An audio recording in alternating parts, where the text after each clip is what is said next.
जय श्री ओम नमः सिद्धेभ्यः सर्वमंगलमांगल्यं सर्वकल्याणकारकं प्रधानं सर्वधर्माणां जैनं जयतु शासनं जैनं जयतु शासनं। पंच परमेष्टि भगवान की आचार्य श्री गुरुवर कुंद कुंद महाराज की आचार्य श्री गुरुवर विद्यासागर महाराज की जगत पूज्य निर्यापक श्रमण मुनिपुंगो श्री सुधा सागर जी महाराज की, छुल्लक श्री गंभीर सागर जी महाराज की। अपना दैनिक प्रवचनों की श्रृंखला में अपन ये सृष्टि का रहस्यमयी स्वरूप समझने का प्रयास कर रहे हैं। सृष्टि ऐसी रहस्यमयी है कि इसमें सत्य तो असत्य नजर आता है और असत्य सत्य नजर आता है। संसार एक ऐसे व्यामोह के नशे में मस्त रहता है कि उसको दिन में रात दिखती है और रात में दिन दिखता है। धर्म मार्ग अधर्म दिखता है और अधर्म धर्म दिखता है। इसलिए मोक्ष के स्वरूप को समझने के पहले जैन नहीं पा रहे। हम सुबह उठ कर के सोचते हैं कि आज क्रोध नहीं करेंगे, फिर भी शाम तक है ना। कोई व्यक्ति नहीं सोचता सुबह कि आज मैं गुस्सा करूंगा। सभी सोचता नहीं मैं गुस्सा करूंगा ही नहीं। पता नहीं क्या हो जाता है। शाम तक किसी से झगड़ा, राग द्वेष। कोई घर से निकलता है बुरी नजर के लिए नहीं निकलता कि आज मैं बुरा देखूंगा, लेकिन पता नहीं बुराइयों पर नजर चली जाती है। कोई नहीं सोचता। जो कुछ भी आपकी जिंदगी में घटित हो रहा है ये तुम्हारा प्री प्लानिंग नहीं है, ये मैं मानता हूं। जैनी कभी आदतन अपराधी नहीं होता। अपराधी दो होते हैं, एक आदतन अपराधी होते हैं। आदतन अपराधी क्या करते हैं? Pre planning. वो घर से निकलते हैं कि आज किसी को निपटाना है। घर से निकलते हैं कि आज मुझे ये पाप करना है। पूरी प्लानिंग बनाते हैं गलत कार्यों की। पूरी प्लानिंग बनाएंगे, पूरा सेट करेंगे। जैसे चोर डाकू होते ना, वे आदतन चोर होते। वो पूरी प्लानिंग बनाते हैं, किस दिन जाना, कहाँ से जाना, कब जाना। ये सब आदतन अपराधी कहलाते हैं। आदतन अपराधी को सुधारना कठिन है, क्योंकि आदतन अपराधी उससे कहो कि भाई तुम पकड़े जाओगे तो जेल हो जाएगा, बोले मुझे मालूम है, मैं तैयार हूं। जिसकी जेल की तैयारी है वो अपराध क्यों छोड़ेगा? जिसने ये कह दिया कि भाई जेल मिलेगा, बोले मुझे मालूम है मिलेगा जेल, और मैं जेल जाने को, अब ये व्यक्ति कभी पाप से मुक्त नहीं हो सकता, क्योंकि उसने निर्णय कर लिया अधिक से अधिक क्या होगा,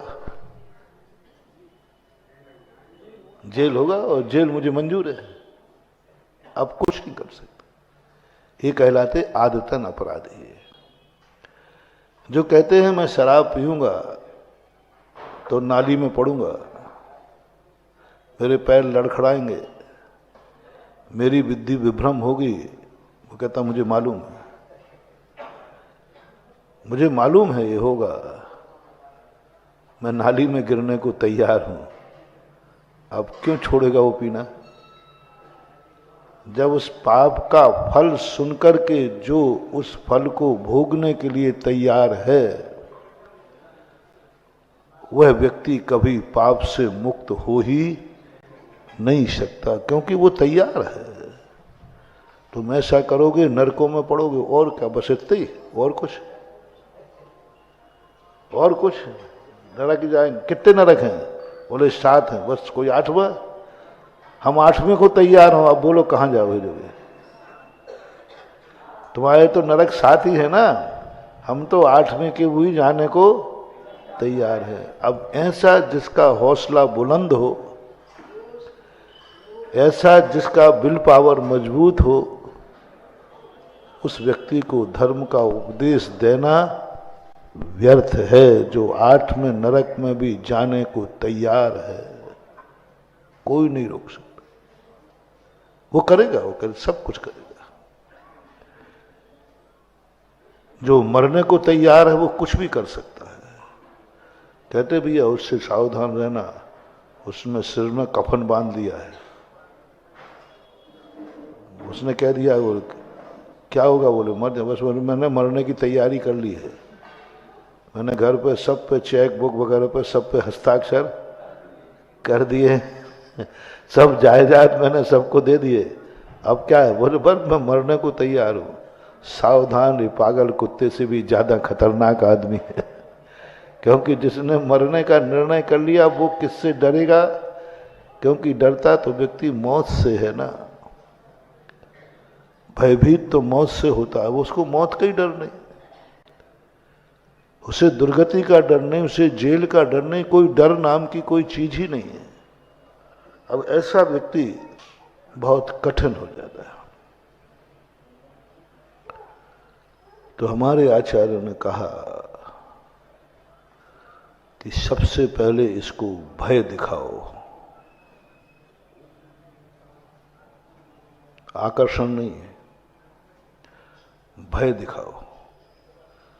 तू ऐसा करेगा तो ऐसा होगा, फिर उसका चेहरा देखो। यदि वो कांप जाए, वो डर जाए, भयभीत हो जाए, बोले ऐसा करने से ऐसा होता है क्या? मैं चोरी करूंगा तो जेल होगा, जेल में चक्की पीसूंगा, जेल में ऐसी वेदना होती है। हाँ, और वो समझ लो उसका चेहरा डर से भयभीत हो गया, पसीने की बूंदें भी आ गई, समझ लेना इसका कल्याण हो जाएगा, हो जाएगा। डर रहा है।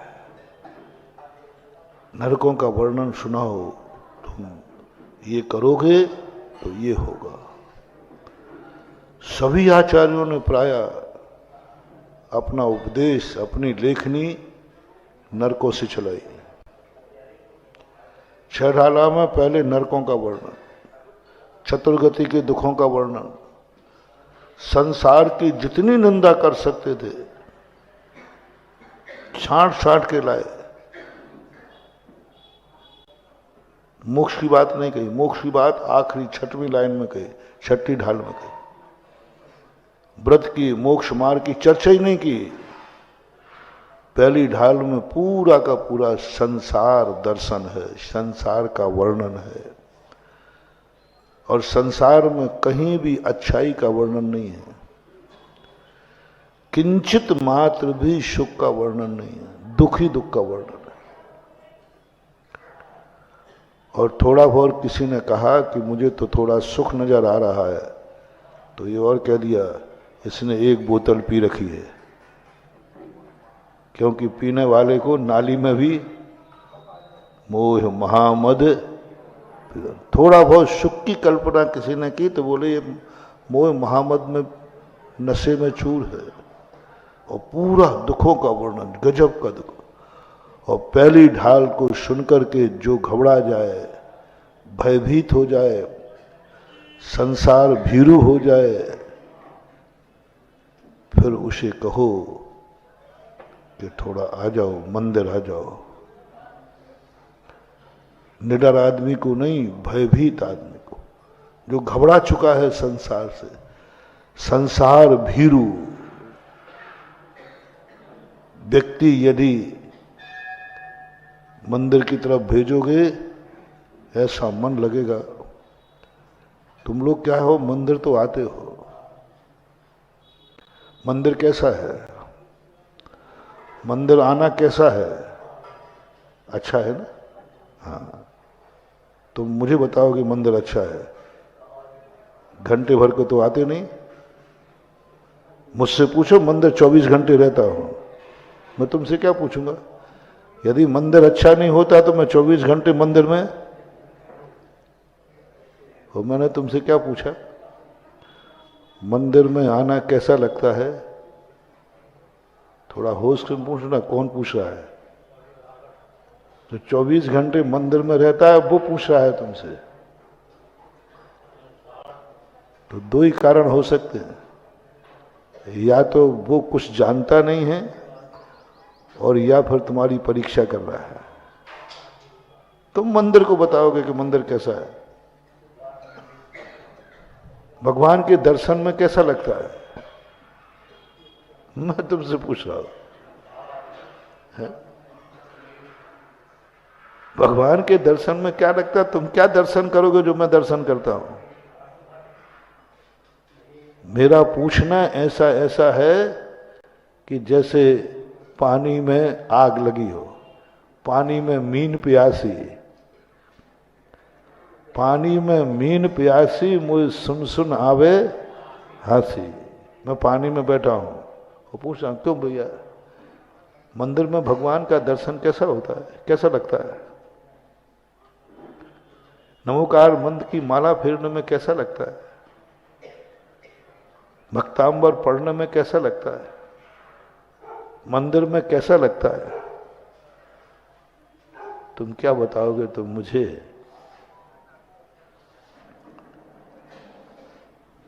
बहुत बड़ी चीज मान लो। बस यही तो तुम्हारी सबसे बड़ी कमी है। तुम पूछते हो कि गुरु महाराज भी, साधु संत भी यही पूछते हैं, अरे भाई मंदिर आओ, मंदिर में बहुत अच्छा लगता है। तुम भी कहते हाँ महाराज अच्छा लगता है। कह ही नहीं सकते तुम। ठीक है, मगर कि किसी की मजाल नहीं है मुंह से बोल सके कि मंदिर बुरा है। मैंने पहले ही कहा था, इतने उद्दंड तुम लोग, कल कहा था ना कि बोलो शास्त्रों में सही लिखा कि गलत है। हाँ, वो तो तुम्हें रटा रटाया। स्वप्न में भी बोलोगे तो सही है। स्वप्न में हाँ सब सही लिखा है। महाराज जो बोलते हैं वो सही है कि गलत है? हाँ, वो तो रटा, तुम्हारे बाप ने रटा दिया, वो तो मम्मी ने रटा दिया। बेटा कभी भी महाराज की बातों पर कोई कभी झूठ का विकल्प, कभी संदेह नहीं करना। ये तुम्हें घोंट घोंट के पिलाया है, कभी भूल करके नहीं करना। आप महाराज जो बोल रहे हो बिल्कुल सही है, आंख बंद करके भी सही है। क्या बोल रहे हो वो तो मुझे पता नहीं, लेकिन महाराज जो बोल रहा है वो सब सही है। अरे भाई क्या बोला? देखो ज्यादा मेरे से बहस मत करो। महाराज ने क्या बोला है वो तो महाराज जाने, लेकिन महाराज ने जो बोला है वो सही बोला है। बस सही बोला है, कोई विकल्प ही नहीं, संदेह नहीं। ये तुम्हारी अकाट श्रद्धा है। वो मैं तुमसे नहीं पूछूंगा कि मैं सही बोल रहा हूं। वो तो इस गद्दी पर बैठने के पहले ही संकल्प किया था, मैं सही बोलूंगा। तुमसे क्या पूछूंगा मैं? और तुम क्या बताओगे? मैं झूठ भी बोल दूंगा तो तुम क्या बोलोगे? घुमेड़ी में हो ना। आज महाराज ने 2 2 5 बोले हैं। बोले किसने बोले? महाराज ने। तो सही बोले, बात खत्म। अरे भाई जोड़ के देख ले, 2 2 5 जवान खींच लूंगा।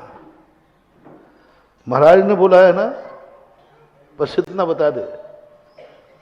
बोले महाराज, तो फिर तुम सुन नहीं सकोगे कि महाराज भी गलत।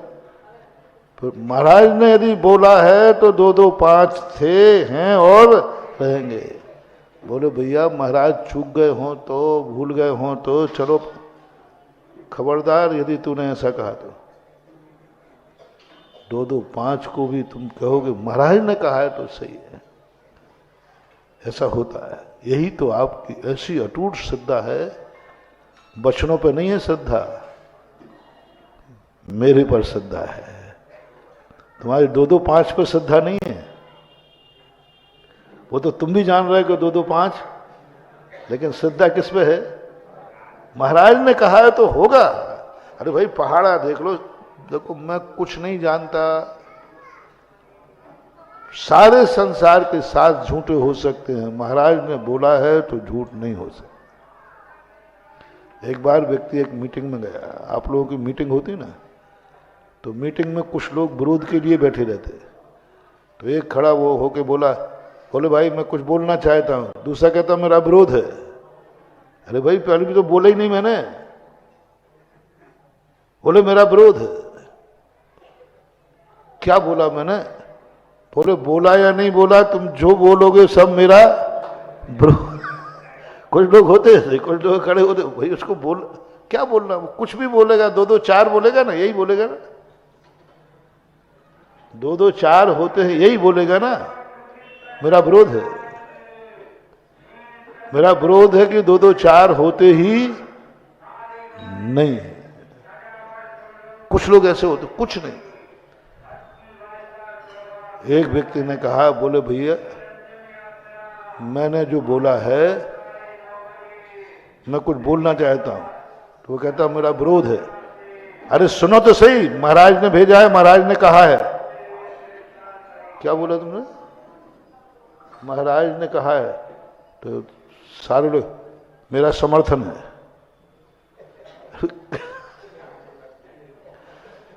सुन तो लो, महाराज बोले क्या सुनना,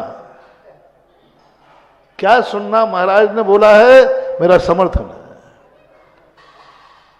अब बताओ ऐसी कैसी मीटिंग है ये बता दे।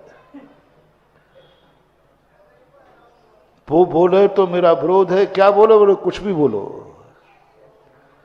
और महाराज ने बोला है तो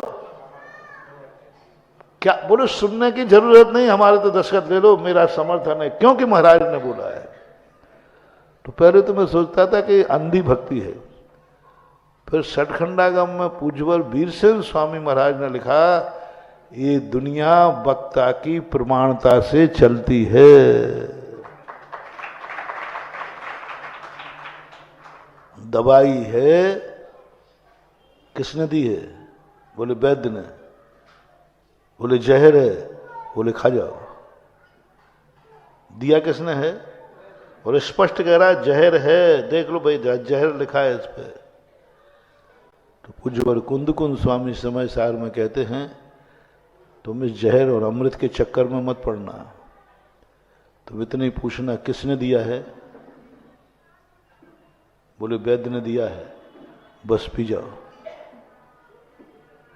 जहर ही तुम्हें जिंदा रखेगा, क्योंकि वैद्य ने दिया है। और ये अमृत है, बोले किसने दिया है? बोले एक रास्ते चलते हुए एक व्यक्ति बेच रहा था, अमृत ले लो अमृत ले लो, तो मैंने ले लिया। तो नीति कहती है, अनजाना व्यक्ति अमृत भी देवे तो फेंक देना, और वैद्य जहर भी देवे तो पी लेना। जय विस्म भुजंतो बेजो पुरुषो न मरण मुभ आदि, तह पुग्गल कम्मस सुदयम न वज्जदे नानी। वैद्य पुरुष का जहर भी, मीरा ने यही तो कहा था, मीरा तू मरी नहीं, तू मरी नहीं। बोले क्यों मरूं? बोले तुझे तो जहर दिया गया था। मैंने खुद जहर दिया, सबने कबूल कर लिया। बोले तुम लोगों ने जहर दिया था? बोले हाँ, लेकिन हमने तो प्रसाद पिया था। हमसे तो ये कहा कि प्रसाद है, कटोरे में दूध है, प्रसाद रूप है। तो मैंने तो प्रसाद पिया था। प्रसाद पीने से कोई मरता है क्या? देने वाले कह रहे हैं हमने जहर दिया था, पीने वाला कह रहा है प्रसाद पिया था। बोलो चमत्कार किसका हुआ? सत्य का या सत्य से ऊपर का? सत्य क्या था? जहर। सत्य था, स्पष्ट था। जहर था, ये सत्य है। लेकिन मीरा की भक्ति सत्य से ऊपर है। अभी नंदीश्वर कॉलोनी में हमने कहा था, भक्त कभी कभी भगवान से भी बहुत ऊंची शक्ति रखता है। जो चमत्कार भगवान नहीं कर सकते वो भक्त कर सकता है। अपने आप को कमजोर मत मानो। भगवान में वो ताकत नहीं है जो भक्त में ताकत होता है। भक्ति में नहीं कह रहा हूं, भक्त में ताकत होती है। और तुम भक्त बनो, भगवान से भी ज्यादा पाओगे। एक कहानी आपने सुनी होगी कि लंका के लिए जब पुल बंधा तो भगवान का पत्थर डूब रहा था, भक्त का पत्थर तैर रहा था। भगवान ने पत्थर डाला, श्री राम ने डूब गया। और वही पत्थर हनुमान ने डाला तो बोलो सत्य क्या है, भगवान या हनुमान? भगवान सत्य है, हनुमान सत्य से ऊपर है। गजब! भगवान जो सर्वशक्तिमान, सर्वगुणी, भगवान में सब दोषों से रहित होते हैं, सब गुणों से सहित होते हैं, सर्वशक्तिमान होते हैं, निर्मल पवित्र होते हैं। उनके पास वो शक्ति नहीं थी जो एक भक्त के पास थी। पत्थर तैर गया। भक्त से ऊपर उठो। सत्य कहता है मैंने जहर दिया है, और स्पष्ट जहर था, ये सत्य है। लेकिन मीरा कहती है मैंने तो प्रसाद पिया है। सारी दुनिया ने कटोरे में जांच की, जहर था। अभी भी जहर के अंश थे, कटोरे में तो जहर ही था। उस कटोरे को जांच की गई, उसमें जहर का संस्कार पाया गया। लेकिन क्या गजब! क्या मीरा के ओंठ थे, क्या मीरा का मुख था, क्या मीरा के दांत थे, क्या मीरा की जीभ थी।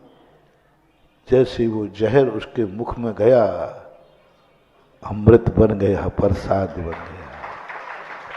सत्य से ऊपर, सत्य से ऊपर भक्ति, सत्य से ऊपर श्रद्धा। श्रद्धा सत्य नहीं खोजती है, श्रद्धा व्यक्ति को देखती है। सत्य का मेडिकल टेस्ट नहीं होता है। सत्य मात्र ये देखता है कि ये किसने दिया है और क्या है, बस। कुछ नहीं, कोई मेडिकल टेस्ट नहीं होता। विश्वास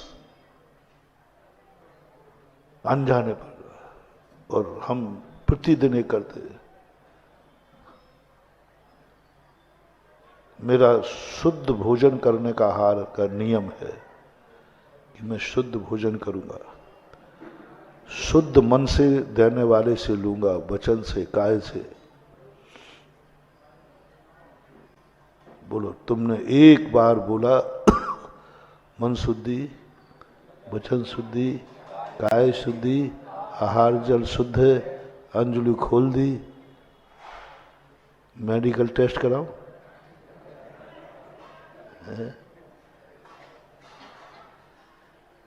थोड़ा भी यदि संदेह हो जाए, क्या पता ये झूठ बोल रहा हो तो, झूठ बोल रहा हो तो पहले बताओ हो सकता है कि नहीं? बता दो, थोड़ा धीरे से बता दो। हो सकता है, हो सकता है। लेकिन फिर भी जिनवाणी कहती है, कौन है सामने? भगवान ये मन शुद्धि, वचन शुद्धि, काय शुद्धि बोल रहा है, क्या पता ये झूठ बोल रहा हो तो? मैं थोड़ा अवध ज्ञान लगा लूं, मना पर्या ज्ञान लगा लूं, थोड़ा आजू बाजू 2-3 गवाह ले लूं कि ये इसको झूठ बोलने की आदत है कि सही बोलने की। ओहो, हमसे कहा, मुनियों से कहा, इतना बता दो ये जो बोल रहा है ये कौन है? कौन है?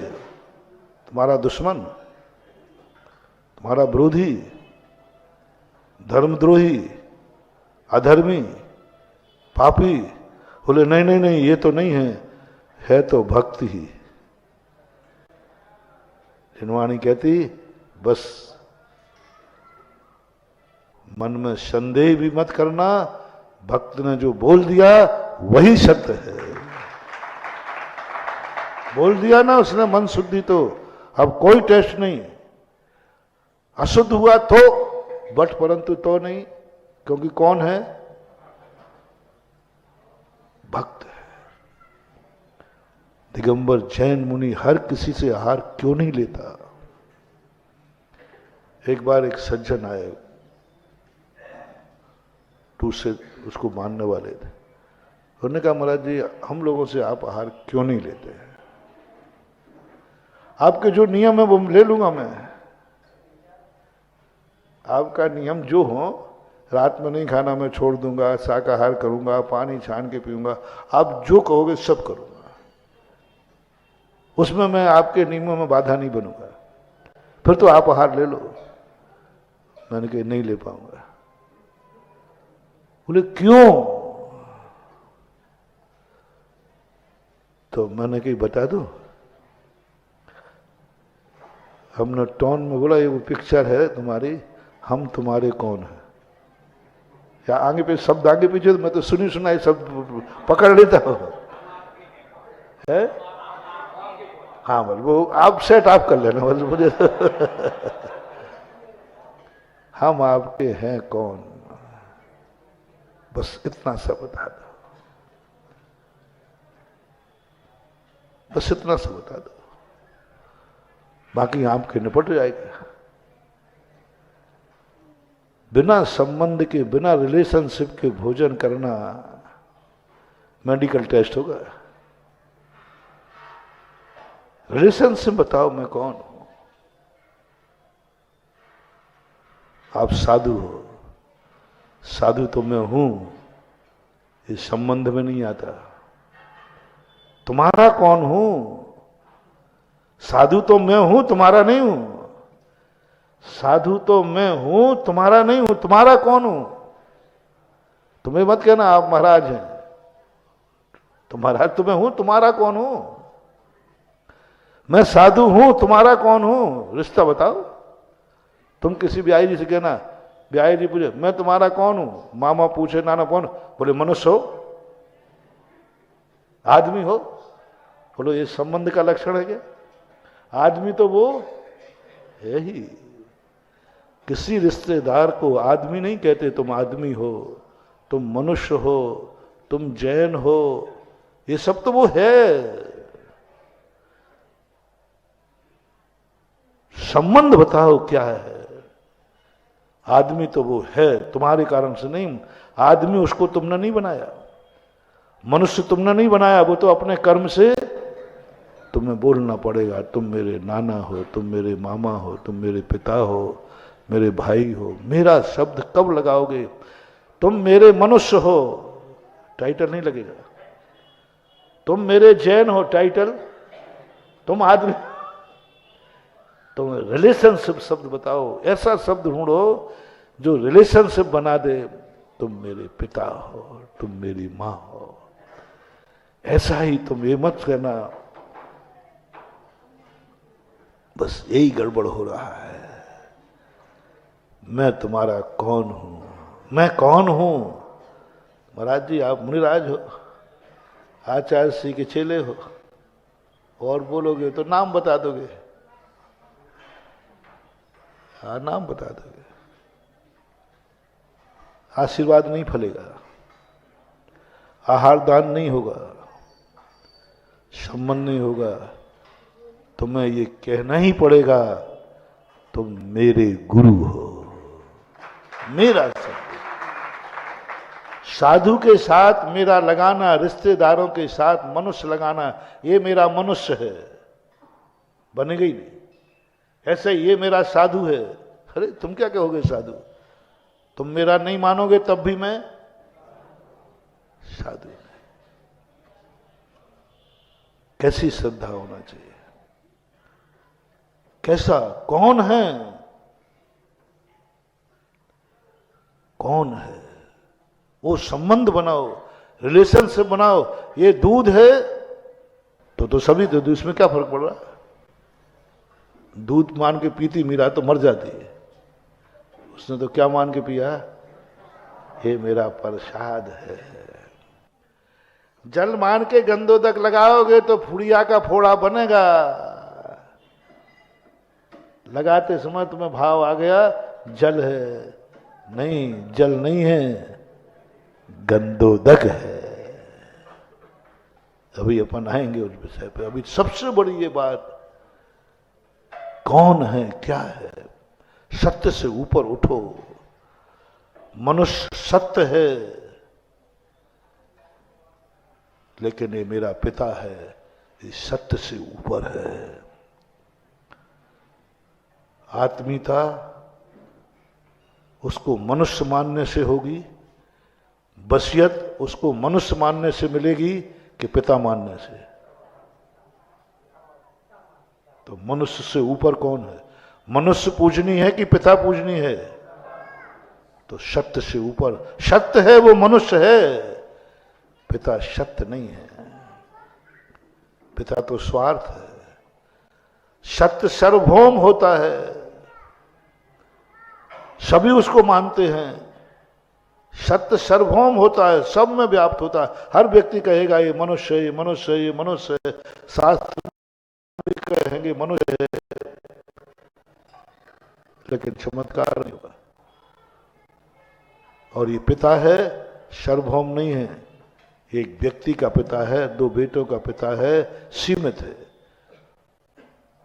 पिता असीम नहीं हो सकता और मनुष्य सीमित नहीं हो सकता। और सत्य असीम होता है, अखंड होता है, और पिता सत्य से ऊपर है। पिता मानने में बसियत मिलेगी। जिंदगी भर मनुष्य मानते रहो, एक कौड़ी भी मिलने वाली। और तुम मनुष्य को अपनी संपत्ति देके जाओगे कि बेटा को? मनुष्य को दो ना। मैं इस मनुष्य की रजिस्ट्री करता हूं, मैं इस मनुष्य को अपनी बसियत लिखता हूं। टीकमगढ़ में किसी ने मनुष्य को बसियत लिखी हो तो बताओ, क्या लिखते हो? मैं अपने पुत्र को बसियत लिखता हूं। मनुष्य सत्य है। ऐसा ही साधु सत्य है। साधु से ऊपर उठो। तुम्हारा कौन है? साधु कभी गुरु नहीं हो सकता अपने आप में। मैंने गुरु बनने के लिए मुनि दीक्षा नहीं ली थी, मैंने साधु बनने के लिए मुनि दीक्षा ली थी। और मैं साधु हूं साधु। इसमें तुम्हारा क्या है? संबंध बनाओ। मेरा कब लगेगा? मेरा साधु नहीं, मेरा। मैं थोड़ा एग्जाम लेता हूं। बड़े मुनि भक्त हो आप लोग। टीकमगढ़ में मुनि भक्त ज्यादा है, बहुत कट्टर मुनि भक्त भी है। मुनियों के नाम पर मरने मिटने वाले लोग भी टीकमगढ़ में हैं। ये मुझे सब मालूम है, चिंता नहीं करना।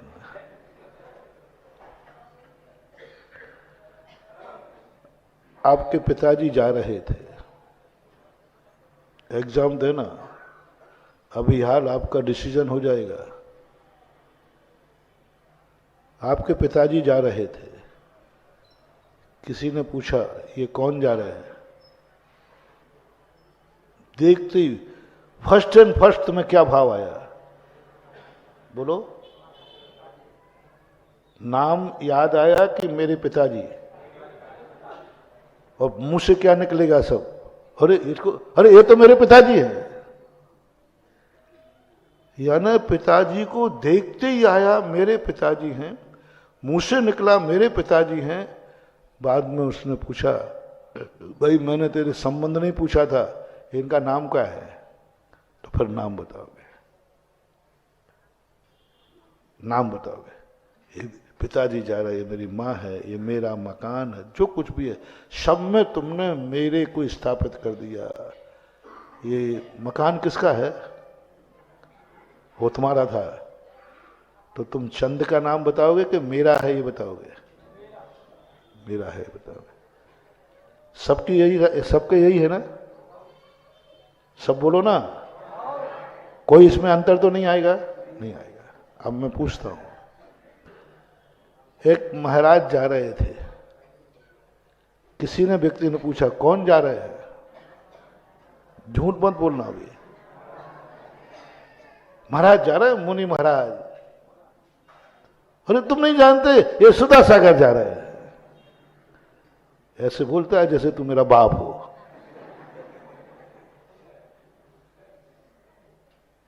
फर्ज से तुम्हें ध्यान में क्या आएगा?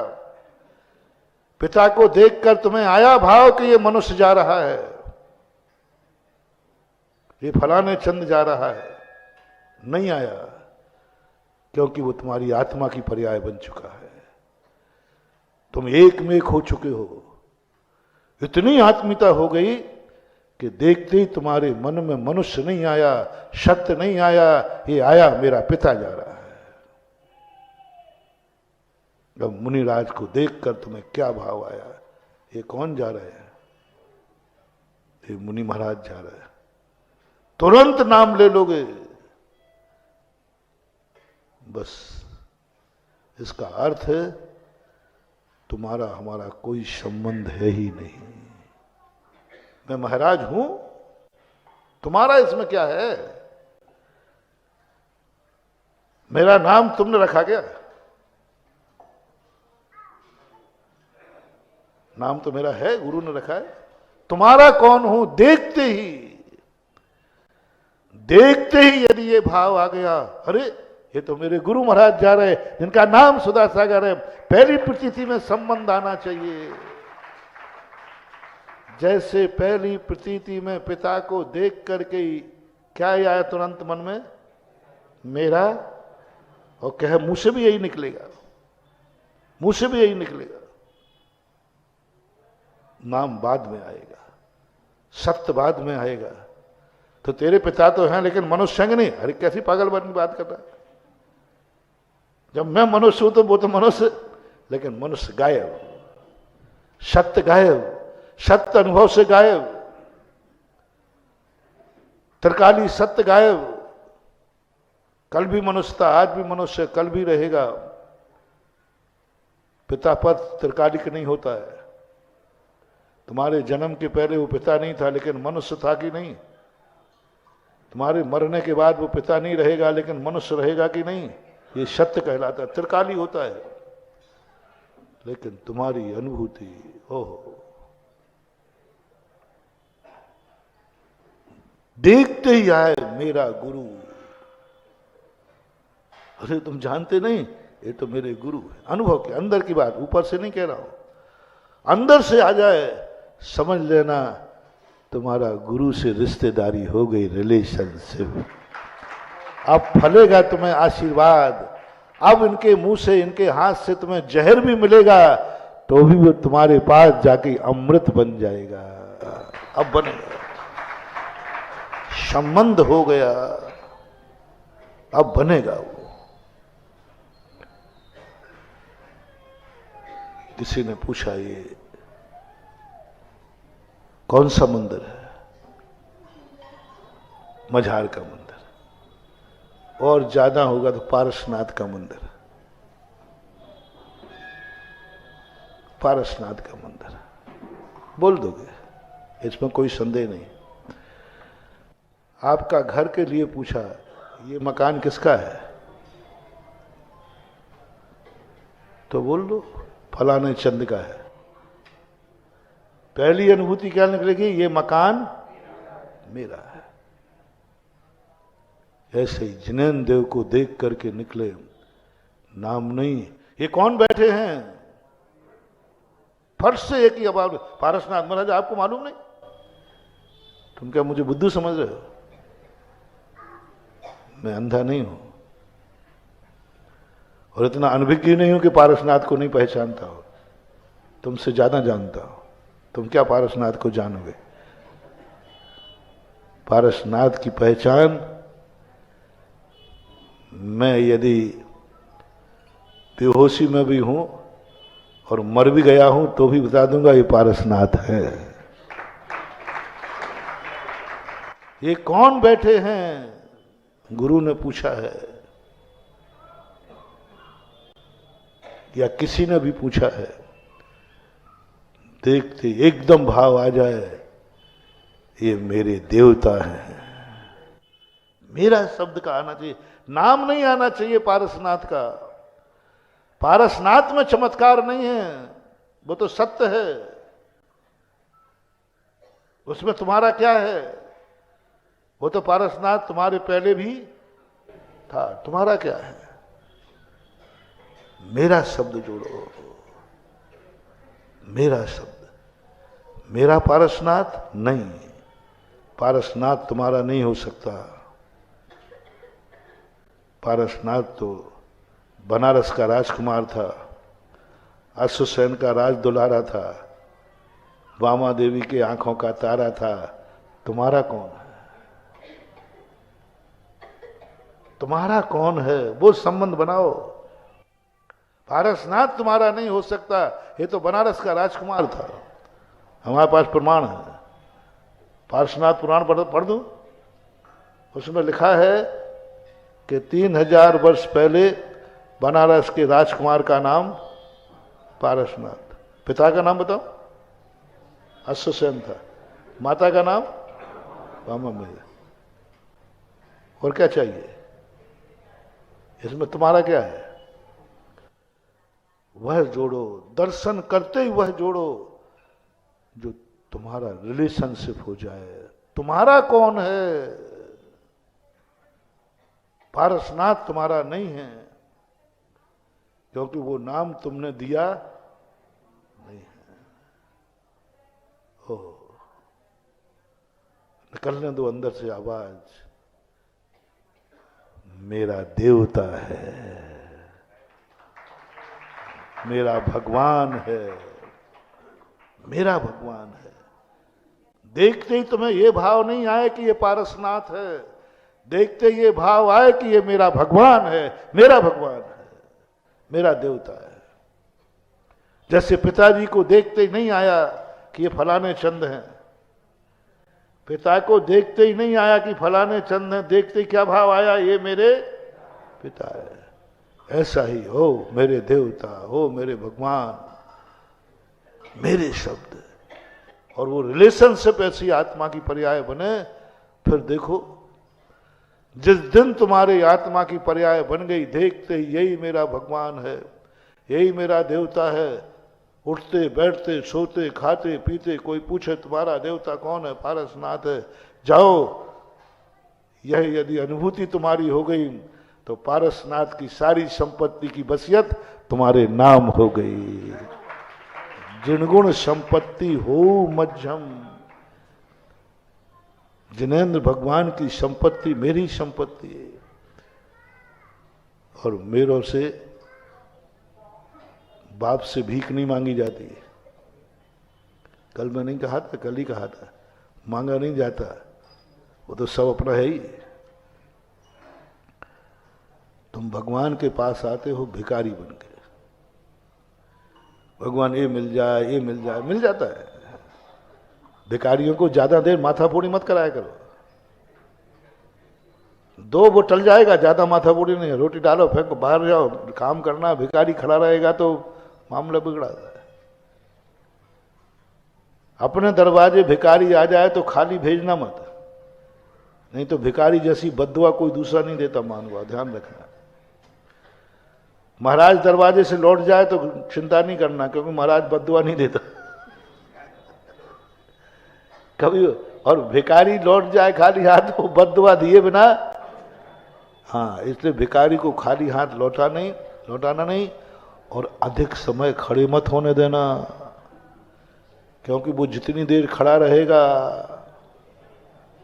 बेकारी, तुरंत निपटाओ, क्योंकि उसकी मांग ज्यादा नहीं है। बेटे पर विश्वास जिसको नहीं होता, गंदा होता है, दुर्गुणों से भरा होता है, या आकस में कोई एक्सीडेंट हो जाए तो बेटे को मरने के बाद वसीयत लेना पड़ती है।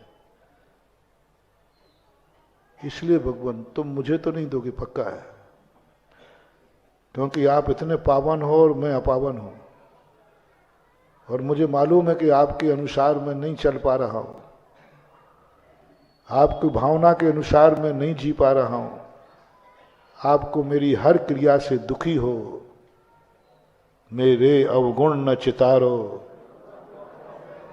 अपनो विरध। पर भगवान मत दो आप, पधारो सिद्धालय में। लेकिन मैं दावा करता हूं भगवान, आप हाथ से नहीं दे रहे हो ना। मेरा दावा है आपके मरने के बाद भी यह संपत्ति मेरी होगी, क्योंकि मैं कागज में पक्का हूं, आपका ही भगत हूं। पूज्यपाद स्वामी जिनगुण संपत्ति हो मज्जम, दावा कर दिया जिनगुण संपत्ति मेरी होगी। किस पे दावा कर रहा है? क्योंकि मैं इनका ओरिजिनल बेटा, बस तुम्हें भक्त सिद्ध करना है, इस कागज में कमी मत रखना, इस कागज में कमी मत रखना, मत देने दो जिनेन्द्र देव को कुछ भी। सारी जिनेन्द्र देव की संपत्ति अपन को नहीं मिले तो तुम मेरे पर क्लेम करना, पर कागज सही रखना, कहीं पाए मत जाना, सीसी कैमरे। हाँ, मरते मर जाना, लेकिन नमोकार मंत्र का अपमान करने का भाव मत करना। मेरे ममोकार मन, मेरा भगवान, मेरा गुरु, बस सत्य से ऊपर भगवान ने कुछ दिया नहीं है और पूरी संपत्ति अपन को मिल गई। ये सत्य है कि पिता कौड़ी देके नहीं गया और पता चला कि कौड़ी कौड़ी उसके नाम हो गई। पिता ने कौड़ी नहीं दी और पता चला मरने के बाद कौड़ी कौड़ी उसके। बस यही अपन को सिद्ध करना, भगवान तूने कौड़ी नहीं दी मुझे, लेकिन मैं दावा ठोकता हूं आपकी कौड़ी कौड़ी मेरी होगी, जिनगुण संपत्ति हो मज्जू। हमारे कागज बिगड़ रहे हैं, हमारे कागज सही नहीं हो रहे हैं।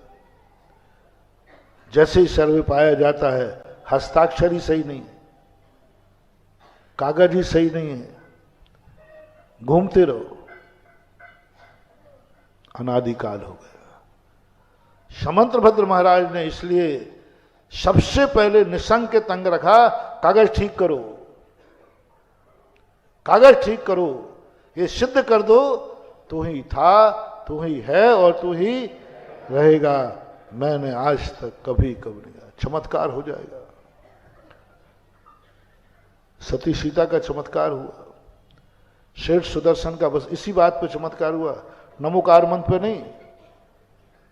ना मैंने किसी की शरण ली है, ना लूंगा। मर रहा है तो बोले मर जाऊंगा। और कल तुम कहां पहुंच गए थे? संकट आ रहा था, जिंदगी भर अभिषेक किया, कुछ नहीं हुआ। एक दिन किसी ने कहा, बार बार मैं बोलो तो अच्छा नहीं लग रहा था, अब तुम बोला करो। देखो एक बार मैंने बोल दिया, अब तुम बोला करो, तुम बोलो।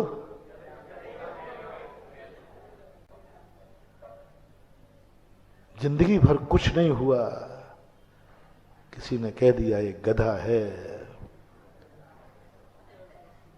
हम चले जाएंगे। छाती पे हाथ रख के पूछो तो महाराज क्या करें, संकट में मर जाऊं क्या? मर जाऊं क्या? जिंदगी भर यहां करते करते हो गए, कुछ नहीं हुआ, मौत आ गई। अब कोई कह रहा है कि गधा के पैर धो के पी जा, ठीक हो जाएगा, तो नहीं जाऊं तो क्या मर जाऊं? ज्यादा मत चिल्लाओ, थोड़ा धीरे बोलो। कह दूं मैं? क्या कहा तुमने? क्या करूं महाराज, जिंदगी भर यहां करते हो गए, कुछ नहीं मिला, ज्यों का त्यों पड़ा हूं। ना गरीबी दूर हुई, ना संकट दूर हुआ, ना बीमारी दूर हुई, प्रतिदिन अभिषेक कर रहा हूं। अब किसी ने कहा कि ये गधा है, उसका पैर धो लो, तो अपने जीवन की आशा के लिए वहां चला जाऊं, तो आप क्यों नाराज हो रहे हो? क्या मर जाऊं? हाँ बोलो, थोड़ा जोर से बोल दो। अब मेरा जवाब सुन लेना। हाँ, मर जा। पूज्यवर अमृतचंद सूरी महाराज, मृत्वापी, मर जा, मरना पड़े तो, लेकिन तेरे दरवाजे आया हूं, तेरे दरवाजे आऊंगा। बोले देख ले, चला चल वहां, नहीं तो मरेगा। बोले मैं मरूंगा ना तो अभिषेक करके ही मरूंगा। गधे के पैर धोकर जिंदा रहना ठीक नहीं है, और जनेन देव का अभिषेक करते मर करके जाना भी ठीक है। गधे के पैर धो करके भी जिंदा रहूं तो बोलो ना, सम्यक दृष्टि कहता है। मान लो इट में भी पॉसिबल हो जाए, कोई गधा का लग जाए,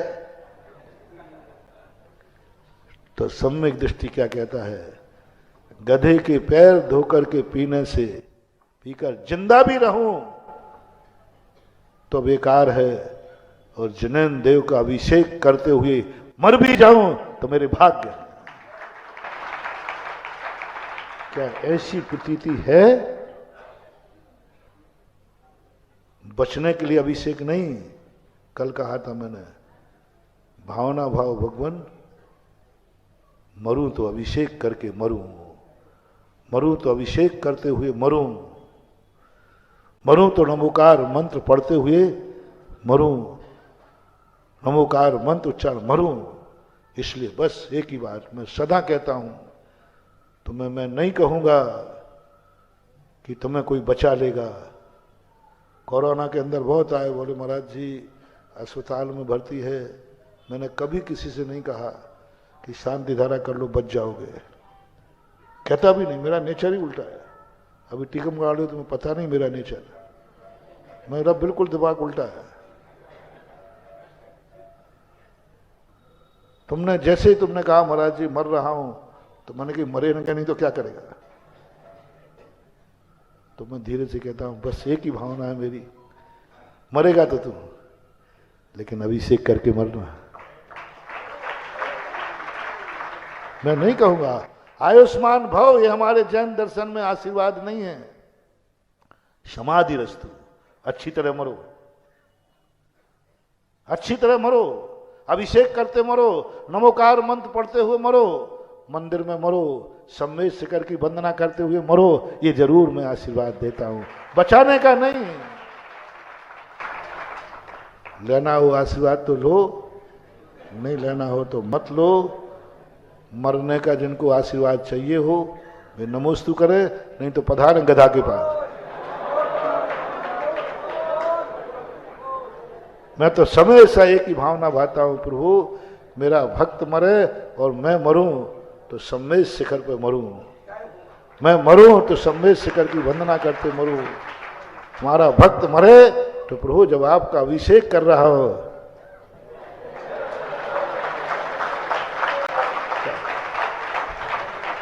यदि बुरा लग रहा हो तो मैंने कोई बुरी भावना तो नहीं भाई। मेरा भक्त मरे तो हाथ में नमोकार मंत्र की माला हो, माला फिर रही हो, और तुम्हें चाहे पसंद हो या ना हो, मुझे ये बहुत पसंद है कि मैं मरूं तो प्रभु दर्शन करते मरूं, नमोकार मंत्र की माला फेरते बनूं, पवित्र काल हो, पवित्र क्षेत्र हो और पवित्र मन से उच्चारण हो। बस ये है हमारी, समय आपका हो गया आज इतना ही। कुछ समझ रहे हो कि नहीं?